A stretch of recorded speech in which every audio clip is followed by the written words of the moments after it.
I just would like to advise the Diskaya ko po, Mr. Chair, na kung meron mang bulletproof yung sasakyan ninyo na yung magaganda sasakyan, gamitin na ninyo.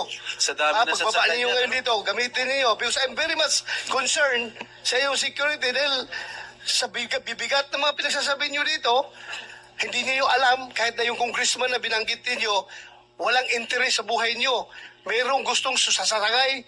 Halimbawa, mga taga-kaliwa o mga NPA dyan, para guguluhin itong Pilipinas, aambusin kayo, tapos ituro doon sa mga congressman, gulo na ang Pilipinas. Baka magiging Indonesia tayo nito.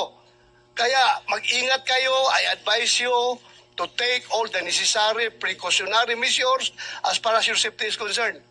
Ngayon, tanungin ko kayo, meron kayong sinabi na isang congressman o ilang congressman ba nagsabi na kaya ganito kalaki ang SOP na hiningi namin sa inyo, 25% to 30%.